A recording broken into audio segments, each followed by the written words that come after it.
1, 2, 3. 그거를 제대로 겪었기 때문에 제가 꼼꼼하게, 물론 제가 하는 방법은 다육식물에 대한 데이터가 없어서 10여 년 전부터 실용농업에서 다른 게 있습니다. 지금 하는 방법은 얘한테 보호막을 씌워주는 거예요.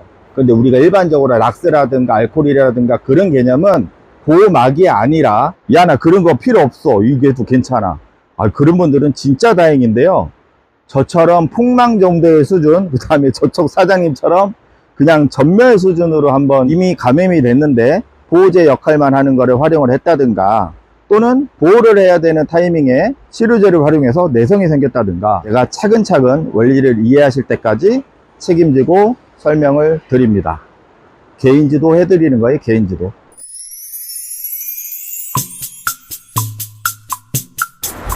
두둥, 25년 6월 13일 장마라고 해야 되나요?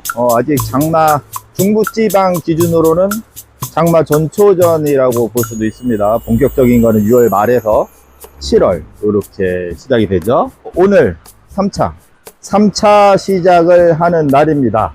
한자병이 아주 심한 분들만 참고하시고요. 한자병이 심하지 않으신 분들은 6월 중순경부터 뭐 하셔도 무난합니다. 지난 1, 2차랑 내용은 탄저병 시리즈 재생 목록에 한번 확인해 보세요.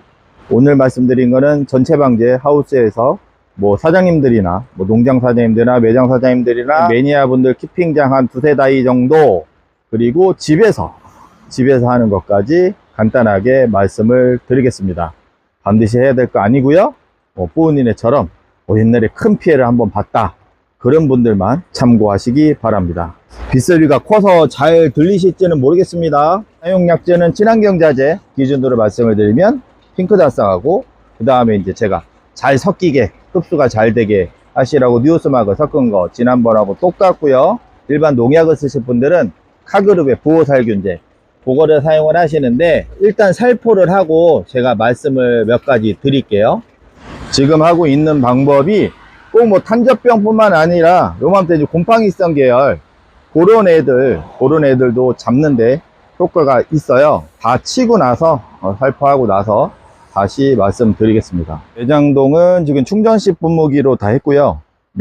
매장에서 이제 보통 3다이 정도 키우신다면 요게 마로렉스 2리터 짜리거든요. 여기다가 핑크달싹 2mm에다가 뉴스막 0.5mm를 넣고 섞으시고 골고루 흔드시고 살포할 때도 이렇게 가는 거예요. 흔들면서. 그 이유가 말씀드렸죠. 약재가 침전이 되면 아래는 농축이 된 거, 진한 게 날아가는 거고, 나머지는 맹물, 소고기 허염쳐간 그 국물만 날아가는 거잖아요. 그래서 이렇게 흔들면서 하시면은, 여기 이제 키핑장 다이가 한 다이에 3m 60 평균 잡고요.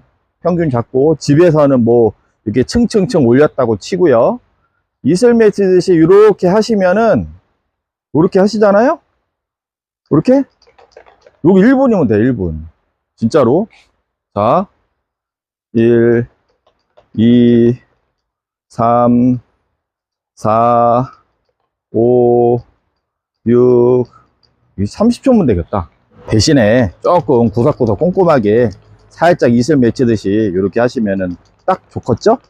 이거 다 쳤잖아요. 여러분들 이거 통만 헹구시면 안 돼요. 최하 2번 정도 가득 채워가지고 노즐로 물을 다시 빼내야지, 그래야지 안 막히고 오래 사용합니다. 충전식 분무기도 마찬가지고요. 헹궜다고 이렇게 끝이 아니에요. 차근차근 회차에마다 영상 참고하실 분들은 탄저병 시리즈, 제가 오죽하면은 23년도에 다리, 오른쪽 다리 딱 그냥 이렇게 꺾였습니다. 이렇게 거의 90도는 뻥이고요. 꺾이면서 7월 2일이었죠 7월 2일 날. 와, 얼마 안 남았네. 2년이 됐는데 지금 다리가 아무튼 나서질 않았는데, 아무튼 그때부터 방제가 중요한 시점이었는데, 저는 여태까지 369 제가 이제 말씀드리면서 실행하면서 23년도 전까지 탄저병을 말씀을 드린 적이 없어요.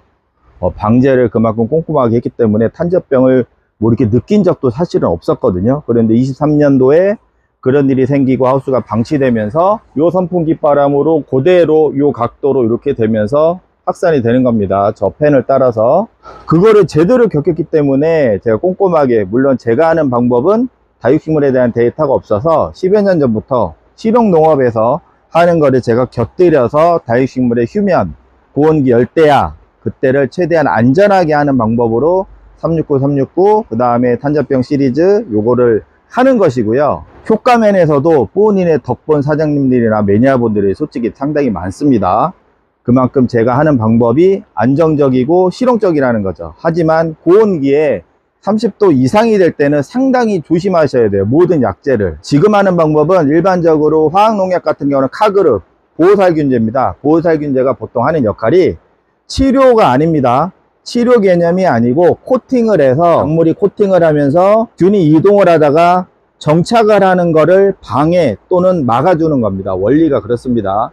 중간중간 NAB7 칼슘을 살포하는 이유는 세포벽을 단단하게 만들어서 병이 생기더라도 최소한의 예방을 하고자 하는 목적이 큰 것이고요. 보호살균제 같은 경우는 살균이라는 표현보다 보호 코팅이라고 생각하시는 게 더 현실적입니다. 물론 친환경 자재 중에서 제가 핑크자싹을 주로 활용하는 이유는 방제가도 어느 정도 데이터가 좀 잡혀 있고요. 그리고 그것만으로도 본인의 여태까지 충분히 다 관리가 되었기 때문에 제가 적극적으로 활용을 하는 겁니다. 그리고 사실 일반 농약을 집에서 부담이 솔직히 되잖아요. 그래서 더 활용도 면에서 말씀을 못 드리는 이유도 있어요. 일반 농약 같은 경우는 지금 빗소리 때문에 목소리가 좀 시끄러 커지고 있거든요. 양해를 부탁드릴게요. 탄저병이 쉽게 눈에 띌 때는 빠르면 현재 생긴 것도 있고요. 그리고 보통 8월 중순 열대야 초입부터 초중반 그때 많이 나타나요. 8월 초부터 많이 나타나기 때문에 장마가 끝나고 고온기에 접어들면서 많이 두드러지게 나타나거든요. 그럴 때는 일반 농약하고 곁들이시는 것도 좋습니다. 집에서 이렇게 키우시는 분들 뭐 락스라든가 과산화수소라든가 알코올이라든가 그런 활용하시는 분들도 있고, 실제 뭐 현장 농업에서 텃밭 정도의 규모에서는 활용이 되는 경우도 있어요. 그런데 다른 게 있습니다. 지금 하는 방법은 얘한테 보호막을 씌워주는 거예요.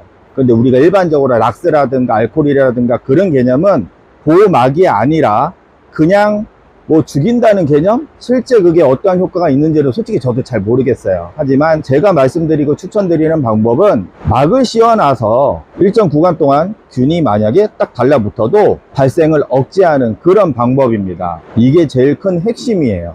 저는 꽃대를 지금도 가지고 있는 이유가 좀 아끼는 것들 같은 경우에는 제가 쉽게 뽑지를 않습니다. 그거는 뭐 지난 영상에도 있는데 오늘 주제하고는 뭐니까 제가 다음에 설명드리기로 하고요. 보통 보호살균의 용도로 활용하는 자재들은 한 일주일에서 14일 얘기는 하는데 일주일 정도라고 생각을 하세요. 그러면 일주일마다 치느냐? 그러기에는 너무 부담이 돼요. 날씨가 덥잖아요. 습해지고.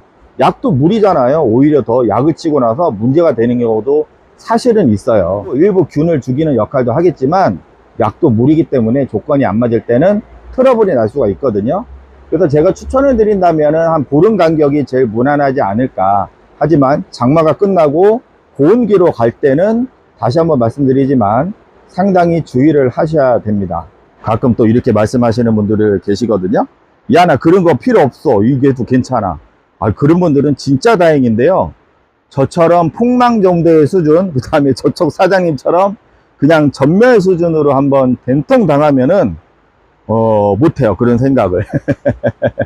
그래서 내가 할 수 있는 만큼만 활용하시는 거고, 그리고 또 이런 경우도 있습니다. 나름대로 열심히 했는데 효과가 미비한 경우, 그럴 때는 타이밍이라든가 이미 감염이 됐는데 보호제 역할만 하는 거를 활용을 했다든가, 또는 보호를 해야 되는 타이밍에 치료제를 활용해서 내성이 생겼다든가 그런 경우도 있습니다. 잘 모르시면 저한테 문자 주시면은 제가 아는 한도에서 최대한 말씀을 드리고, 본인에서 판매하는 자재로 활용하시는 분들은 제가 비상약재까지도 보내드리는 경우가 있어요. 하우스에서 키우거나 대량으로 키우시는 분들은, 애매한 분들은 제가 따로 말씀을 드리기도 하는데, 제가 차근차근 원리를 이해하실 때까지 책임지고 설명을 드립니다.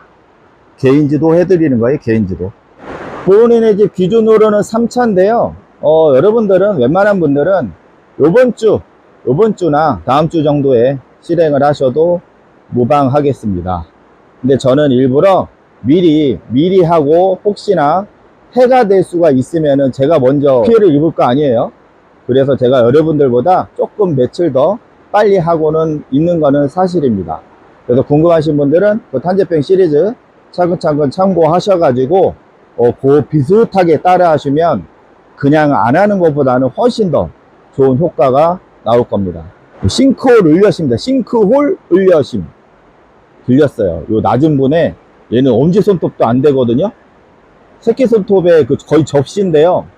세력이 워낙 좋아서 머리가 땡겨버려서 들렸어요. 아, 오늘은 비가 좀 제법 오네요. 제가 오늘 아까 이거 풀 뽑느라고 막 장미 심어놓고, 얘 왜 이러는지 몰라. 달리기 팔 생각을 해야지. 지금 뻘짓만 하고 있어. 탄저균은요, 참, 이렇게 빗물에 맞아서 균이 비산되면서 바람을 타고 이동을 하는 겁니다. 저도 뭐 지금 하는 데까지는 하고 있지만 어찌 알겠습니까? 또 비바람 몰아쳐서 저희는 뒤에가 산이고 밭이고 해서 앞에도 뭐 균 잘 들어오라고 제가 해놨잖아요. 그래서 최대한 하는 데까지 하는 겁니다. 너무 걱정 마시고요. 이거는 뽀은인의 장미입니다. 이렇게 물이 드는 장미인데 끝났어요. 올해 봄에는 끝났고 가을에 다시 소개시켜 드리겠습니다. 그럼 저는 다음에 뵙겠습니다. 안녕히 계세요.